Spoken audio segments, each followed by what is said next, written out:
안녕하세요. 골신의 투자일기의 골신혜입니다. 오늘은 디파이 2.0 프로젝트에 대해서 소개해드리고자 영상을 준비했습니다. 언제나 말씀드리지만 투자를 추천드린 영상은 아니며 구독자분들이 이 어려운 시장에서 나름대로 살아남기 위한 많은 요소 중 하나의 참고자료가 되기를 바라겠습니다. 저도 나름대로 준비하고 알아봐서 영상을 만들었지만 저도 배워가는 단계이기 때문에 혹시나 제가 놓치고 있거나 틀린 부분이 있다면 댓글로 말씀 부탁드리겠습니다. 얼마 전 버드콩즈 관련 영상에서 디파이 2.0에 대해서 간단하게 말씀드린 적이 있었는데요. 클레이튼 기반에서 최초 근본이란 타이틀을 달고 있는 도사클 개발진이 디파이 2.0과 연계된 프로젝트인 가이아 프로토콜 런칭을 앞두고 있습니다. 우선 차근차근 디파이 2.0이 무엇인지부터 알아봐야겠죠. 디파이는 Decentralized Finance의 약자로 탈중앙화 분산 금융을 의미합니다. 간단하게 디파이의 기본 개념은 다수의 참여자가 스테이킹으로 자산을 예치하면 높은 이율을 제공하는 방식입니다. 이처럼 높은 이율로 인해 빠른 성장이 가능하였지만 다수의 초기 유입 고래들에 의해서 시세가 좌지우지되며 큰 이자의 지급으로 코인이 급격하게 풀리면서 가치가 하락하는 부작용이 많았습니다. 위와 같은 기존의 디파이 개념을 1.0이라고 한다면 새롭게 게임 이론을 접목시킨 개념을 디파이 2.0으로 통칭하고 있습니다. 디파이 2.0에서 도입한 게임 이론에 따르면 프로토콜에 유입된 이용자들이 떠나지 않고 이자를 재예치하는 것이 서로에게 가장 이득이 된다는 개념을 적용해 유동성을 공급하는 것이 기본 개념입니다. 결국 디파이 1.0의 문제점을 보완하여 유동성 풀 자체를 투자자가 아닌 프로토콜에서 공급한다는 차이를 보여주며 좀 더 안정적으로 운영될 수 있다는 장점을 지니고 있습니다.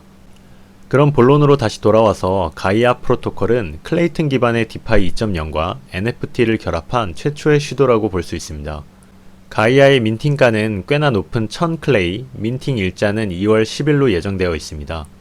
민팅 수량은 화이트 리스트가 4000개, 퍼블릭 민팅이 6000개로 예정되어 있습니다. 민팅 금액 중 50%는 클레이튼 기반에서 최초의 디파이 2.0을 내세운 크로노스 다오에 예치시켜서 이자를 받는 시스템입니다. 영상을 만들고 있는 현재 크로노스 다오의 연간 수익률 APY는 무려 72,865%이며 예치된 총 금액인 TVL은 4,500만 달러, 한화 약 550억 원 정도 되는 엄청난 규모입니다.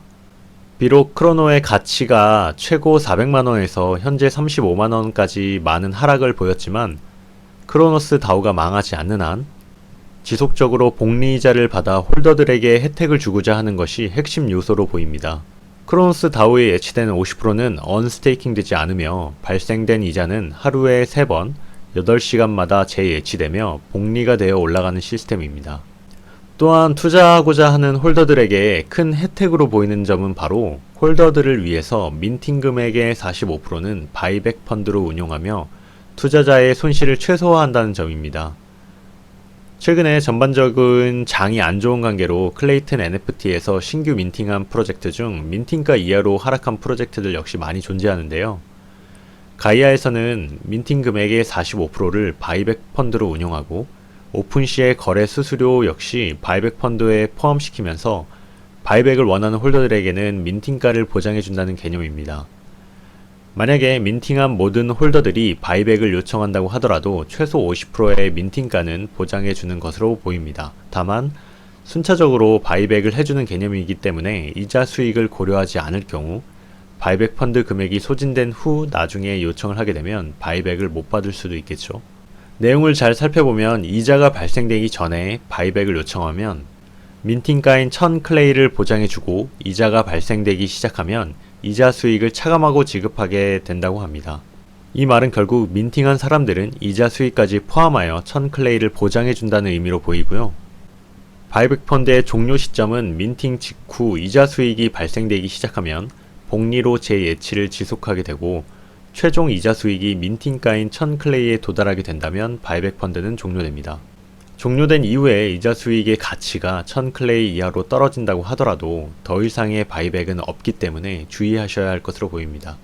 다만 바이백되는 NFT는 프로토콜 소유가 되며 납부받은 NFT는 개발팀에서 오픈시를 통해 재판매를 하게 되고 다시 바이백 펀드를 리셋하게 된다고 명시되어 있습니다.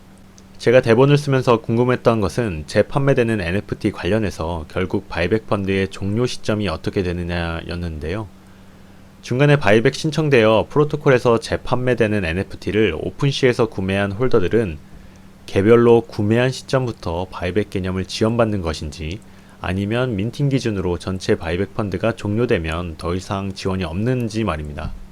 제가 오늘 있었던 AMA에서 들은 내용에 따르면 결론은 후자인 민팅 기준으로 바이백 펀드가 종료되면 더 이상의 지원은 없는 것입니다. 운영진에서 민팅으로부터 0번 NFT를 설정하고 그 NFT에 기록되는 이자 수익이 1000클레이에 도달하면 그때부터 바이백 펀드는 종료되고 적립된 금액은 추후 개발비로 활용될 예정입니다. 마지막으로 5%는 개발자 펀드로 포함되어 운영 비용으로 활용될 예정입니다. 만약 이 프로젝트에 관심이 있으신 분들이라면 화이트리스트를 고려해 보실 텐데요. 화리를 지금 따는 것도 쉽지 않은 장벽이 있습니다. 바로 메이트, 이메이트, 떡방앗간 NFT, 인절미, 믹스, 에스크로노의 가치가 스냅샷 날짜인 2월 9일 기준으로 1000클레이 이상의 가치를 가지고 있어야 화리 한 장씩 지급받을 수 있기 때문입니다. 다시 말해서 화리 한 장을 확보하기 위해서는 위의 NFT 또는 코인을 약 150만원 가치로 보유하고 있어야 하기 때문에 한 개 민팅 가격까지 생각한다면 약 300만원까지 투입해야 하는 것으로 보입니다. 앞서 좋은 점들을 많이 말씀드렸는데요. 투자에 확실한 것은 없기 때문에 잘 고민하셔야겠죠. 이런 디파이 다오와 연계된 프로젝트의 가장 큰 문제점이라고 한다면 역시 운영진의 러그풀일 겁니다. 다만 도사크를 성공시키는 점에서 어느 정도 믿음이 간다고 보여지긴 합니다. 또한 디파이 2.0으로 기존 디파이 1.0의 문제점을 많이 해소하였다고는 하나 아직 크로노스 다오 역시 운영된 지 3개월이 안 되는 시점이기 때문에 어떤 문제가 발생될지는 미지수라는 점이 제일 위험 요소라고 생각됩니다. 크로노의 가치는 3개월 동안 지속적으로 하락하고 있기 때문에 단순히 API만 보고 들어갈 경우에는 장기간 큰 금액이 묶일 수 있다는 점을 고려하시길 바라겠습니다. 제 개인적으로는 NFT 디자인 자체가 현재 아주키로부터 시작된 2D 애니메이션 메타를 어느 정도 반영하고 있다는 점에서 긍정적으로 생각이 되고요. 바이백 펀드라는 개념이 처음 도입되면서 민팅을 한다면 홀더 입장에서는 좋은 대비책이 되겠지만 확실히 클레이튼 기반에서 처음 도입되는 개념이다 보니 어떤 문제가 발생될지는 예측이 불가능한 것도 사실입니다. 이번 가이아 프로토콜의 성공 여부에 따라서 버드콩즈에서 준비 중인 커세어 프로토콜 역시 성패가 갈릴 것으로 보이는데요. 버드콩즈 팀에서 준비 중인 커세어 프로토콜은 클레이튼 기반의 디파이 2.0 후발주자인 네버랜드 다오와 연계하여 가이아 프로토콜과 유사하게 PFP NFT 민팅을 계획하고 있는 상황입니다. 현재 네버랜드 다오는 오픈한 지 얼마 되지 않았기 때문인지 크로노스보다 높은 APY를 보여주고 있는데요. 2월 5일 현재 기준으로 APY 264만%, TVL은 약 1,500만 달러, 하나 약 180억 원 가량이 예치되어 있는 상황입니다. 버드콩즈는 네버랜드 다오와 연계하여 민팅가 500클레이로 NFT를 민팅할 계획을 가지고 있으며 버드콩즈 홀더들을 전원 화이트리스트 대상으로 선언한다고 명시하고 있습니다. 하지만 아직 정확한 정보가 제공되지 않은 상황이기 때문에 향후에 다시 소개해 드리도록 하겠습니다. 이 영상이 도움이 되셨다면 구독과 좋아요 부탁드리겠습니다. 감사합니다.